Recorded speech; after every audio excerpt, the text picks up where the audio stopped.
Hello, I'm Richard Ridge for Broadway World. Multi-platinum, Grammy Award-winning artists Toni Braxton and Kenny Babyface Edmonds are the latest stars stepping in as the special guests in the hit musical After Midnight here at the Brooks Atkinson Theatre. They'll be in the show from March 18th through the 30th, and I caught up with them during a break in rehearsal. You know, for us here at After Midnight, it's a big deal having these folks with us. Toni has 6 Grammys. Toni Braxton has won 6 Grammy Awards, and Kenny has won 10.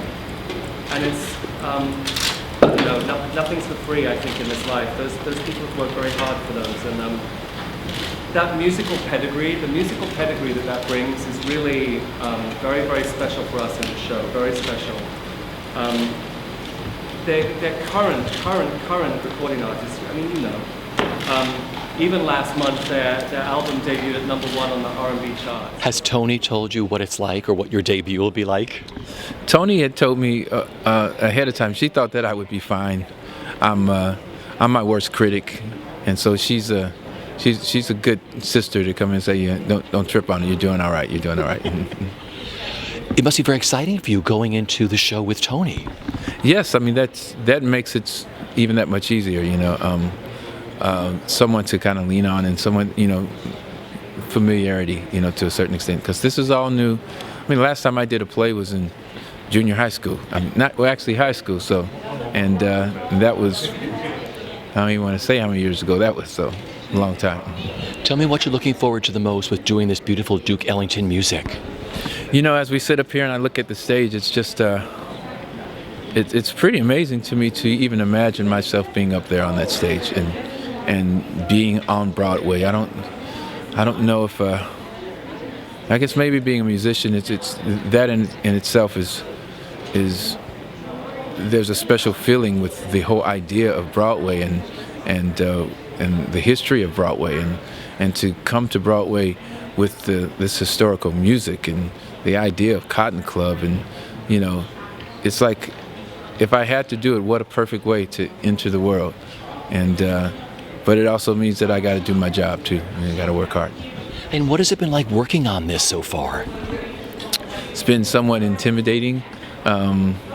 It's been how do they remember all those words? You know, how do you get past not being nervous and getting through it? And so I've been kind of like on my own. But as I start to work with some of the cast this week, and once they were around me, then it started to feel comfortable, and I start to feel like, you know, maybe I could get used to this. Maybe I could do this. Maybe it might work out for me. It's going to be perfect for you. What I want to ask you is, a lot of people will be coming to Broadway for the very first time because you're in this, because they love your music. What will that mean to you? Well, I love Broadway, and I have always been a fan of it. I go to plays every year. I try to see at least 4 or 5 plays, you know, every year. I think it's something that, you know, across the nation, they should make all their kids come to New York to go Broadway. Everybody should experience Broadway once in their life.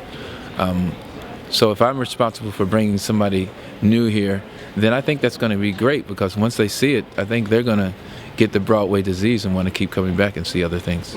Welcome home. How does it feel? Yes. It's always great when you're home. I'm very comfortable here. A little nervous because it's been a while, but so exciting. So what made you say yes to After Midnight? Well, you know, I love jazz music, and when I heard that Fantasia was in it, and I came and checked her out because she's a friend of mine, I was like, oh my God, this is wonderful, it's great, and when they called me, I had to do it. At first, I didn't know, though. They said, you and Babyface. I was like, how do they know me and Babyface are working on a record? Why both of us? I thought the timing, whoever thought of that was psychic, but it was exciting. I'm looking forward to it, and he's wonderful.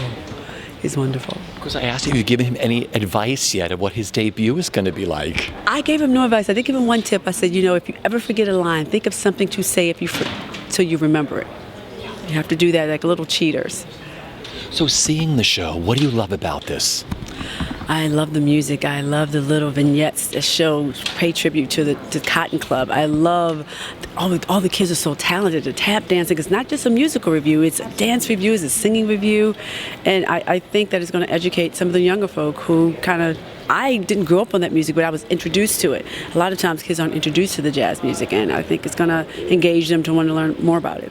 So talk about working on the show already and working on this beautiful Duke Ellington music. Yes, the show is so beautiful. The costumes, right up my alley. Beautiful, sexy, but non-revealing dresses, just old school glamour. Chandelier earrings, how they moved their hands was just so sexy. They were never rushed. They were crooners, but very feminine, which is great. And you live in that world beautifully, believe me. Very, very comfortable there. I'm at home. So take me back to your debut. What do you remember about your first night on stage on Broadway and what it meant to you? My first night on Broadway, I was doing Disney's Beauty and the Beast, and I remember, because my voice is very heavy and thick, having to stretch my voice to its capacity to sing Disney-style songs, which wasn't indigenous for me. There goes the baker with his tray like always, and now I'm, oh man, shoot up and do scatting now. It's completely different. And Alan wrote you a new song to go into Beauty and the Beast, didn't he, Alan Menken? Yes, he did. Alan Menken, one of the greatest writers ever. I love his work, and he wrote a song especially for me for Beauty and the Beast, so that made it more exciting. And in this play, they combined me and Babyface 2 songs together. They added actually Stormy Weather, which is in it, but then Babyface does a little song, and we do it together on stage, which is really fun. Now, this is a big year for you. You have a book coming out? Tell me. I have a book coming out, Unbreak My Heart. A little challenging for me, because you have to be careful with the family. My family, everyone knows my family. While telling my stories, I don't want to tell their stories. But I still want the reader to be engaged. And when I was writing it, I thought I could do this. And once I started singing in black and white, I felt protected. I felt guarded. I didn't want to tell people. I didn't want them to know about those things. And my sister said, it's okay. It's just time for you to tell your story instead of letting other people write it for you. Why don't you do it this time? So it came out pretty good. So the book comes out this fall? The book comes out Mother's Day.